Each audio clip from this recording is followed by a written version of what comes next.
Hello, bachcho. Let this question. Two boy A and B of masses 30 kg and 60 kg are standing over a plank. Mass of C is 30 kg. Show in the figure. Match the displacement of plank in column 2. Conditions are given in column first. बेटा कुछ column में first में conditions given है और column second में हमें displacement of plank given है. Displacement of plank given है. तो हमें उन कंडीशंस के अकॉर्डिंग प्लांक का डिस्प्लेसमेंट को मैच करना है कि कौन सा प्लांक का डिस्प्लेसमेंट इससे मैच करता है। और जो ए है इसका मास हमें यहाँ पे 30 kg दिया गया है और जो बी है इसका मास हमें यहाँ पे 60 kg दिया गया है और जो प्लांक है इसका मास हमें यहाँ पे 20 kg 30 kg यहाँ पे प्लांक का मास भी हमें दिया गया है बेटा। आइए हम इसके और ऑप्शन को चेक करते हैं। हम यहाँ पे देख पा रहे हैं कि सिस्टम पे लगना इलेक्ट्रॉन फोर्स 0 है तो डिस्प्लेसमेंट ऑफ सेंटर मास जो होने वाला है, displacement of centre mass, displacement of centre of mass जो है बेटा वो क्या होने वाला है, 0 होने वाला। अगर डिस्प्लेसमेंट ऑफ सेंटर मास 0 है तो हम एक फॉर्मूला बोल सकते हैं कि m1 x1 position vector, m1 x1 position vector plus m2 x2 position vector वो हमारे किसके बराबर होगा, 0 के बराबर होगा बेटा। m1 x1 position vector plus m2 x2 position vector वो हमारे किसके बराबर होगा, यहाँ पे 0 के बराबर होगा बेटा। आइए हम इसको अप्लाई करते हैं। पहले ही बात बोल रहा है कि ए पर्सन कहाँ जाता है बेटा, एक्स डिस्टेंस टुवर्ड्स राइट जाता है। तो हमारे पास जो पहला ऑप्शन है कि हमारे पास जो पर्सन ए है, पर्सन जिसका मास यहाँ पे कितना है 30 kg का है बेटा, ये आपका एक डिस्टेंस टुवर्ड्स राइट जाता है। तो हमारे पास हमें टोटल मास कितने kg का हो जाएगा, 90 kg का हो जाएगा। ये 90 kg का क्या हो जाएगा, 60 तो ये हो गया, प्लैंक का मास 90 kg का। तो अब ये कहाँ जा रहा होगा हमें नहीं पता, तो हम इसको मान लेते हैं कि x1 पोजीशन वेक्टर मान लेते हैं। इसको हम चेक कर लेते हैं। m1 मास यहाँ पे कितना हो गया, m1 मास ये हो गया और ये हमारे पास m2 मास हो जाता है। तो m1 मास यहाँ पे 30 हो गया, x इसकी पोजीशन वेक्टर, m2 मास 90 हो गया और इसका x1 position vector equal to 0 बेटा। तो x1 हम यहाँ पे क्या देख पा रहे हैं, x1 हम देख पा रहे हैं माइनस का x/3 आ गया बेटा। तो हम यहाँ पे देख पा रहे हैं कि जो यहाँ पे 90 kg का जो ऑब्जेक्ट है वो कितना डिस्टेंस मूव कर रहा है, x/3 मूव कर रहा है और माइनस ये शो कर रहा है। देखो ये डायरेक्शन को पॉजिटिव मानते हो तो ये राइट होती, माइनस ये शो कर रहा है कि डायरेक्शन क्या होने वाली है, लेफ्ट होने वाली है बेटा। तो मतलब यहाँ पे जो प्लांक है x/3 डिस्टेंस मूव करेगा टुवर्ड्स लेफ्ट मूव करता है। तो x/3 डिस्टेंस मूव करता है टुवर्ड्स लेफ्ट मूव करता है। तो ए के साथ कौन सा ऑप्शन मैच कर गया, आर ऑप्शन मैच कर जाता। तो ए के साथ कौन सा ऑप्शन हो गया, आर हो गया बेटा।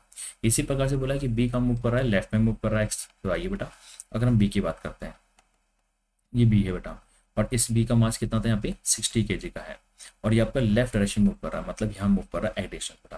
तो जो सिस्टम बच जाएगा तो वो सिस्टम कितने मास का हो गया टोटल, यहाँ पे वो 60 kg का मास का हो जाता है।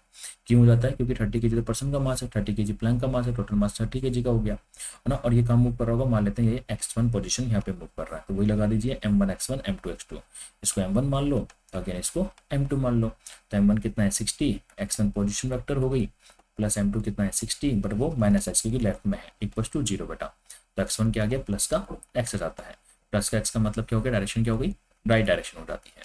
तो मतलब यहाँ पे जो प्लांक है वो एक डिस्टेंस मूव करेगा राइट डायरेक्शन में, प्लांक एक डिस्टेंस मूव करेगा कहाँ पे, राइट डायरेक्शन बेटा। तो बी के साथ यहाँ पे p हो जाता है। अब सी ऑप्शन, ए जा रहा है आपका राइट में और बी जा रहा है कहाँ पे, लेफ्ट में बेटा। तो हमें जो सी ऑप्शन बोला जा रहा है उसमें जो ए है ना, जिसका मास यहाँ पे 30 kg का है वो तो जा रहा है आपका राइट में एक डिस्टेंस, और जो बी है जिसका मास यहाँ पे 60 kg का है वो जा रहा है आपका लेफ्ट डायरेक्शन में x। तो जो मास यहाँ पे 30 kg का बच जाएगा वो कहाँ जा रहा होगा नहीं पता, तो उसका डिस्टेंस आप यहाँ पे x1 मान लो बेटा। अब यहाँ पे 3 मासेस हो गए तो ये m3 मास हो जाएगा, ये आपके पास m1 मास हो जाएगा और ये आपके पास m2 मास हो जाएगा। तो हम यहाँ पे अब जो m1 x1 लगा रहे थे, m1 x1 plus m2 x2, 2 के लिए m2 x2 था और 3 है तो m3 x3 बराबर क्या कर दो, 0 कर दो बेटा। तो m1 कितना है 30, राइट को हमने पॉजिटिव माना x से, m2 कितना है 60, लेफ्ट को हमने नेगेटिव माना माइनस x से, m3 कितना है 30 और x1 पोजीशन वेक्टर तो हमें कैलकुलेट ही करना है बेटा। तो 30 में से ये कितना हो जाएगा 30x1 और ये माइनस का 30x बचेगा तो प्लस का 30x हो जाएगा। 30 से 30 कट गया तो x1 क्या आ गया, प्लस का x आ गया। प्लस का x का मतलब वो कहाँ जाता है, राइट डायरेक्शन में जाता है बेटा। तो कहाँ जाएगा, राइट डायरेक्शन में जाता है, मतलब इसका भी आपका p ही हो जाता है बेटा। तो हम यहाँ पे क्या देखते हैं कि c का भी क्या हो गया, p ही हो जाता है। अब डी हो गया बेटा, ए और बी बहुत move x distance towards right बेटा। तो हम यहाँ पे डी ऑप्शन क्या दिया है कि आपका ए बी जो ए है, यहाँ पे जो ए है जिसका मास 30 kg का है वो भी एक डिस्टेंस राइट में मूव कर रहा है, और जो बी है आपके पास यहाँ पे बी है जिसका मास 60 kg का है वो भी राइट में मूव कर रहा है। तो जो प्लांक है यहाँ पे 30 kg का, तो बेटा वो कहाँ मूव कर रहा होगा, वो अपन x1 मान लेते हैं।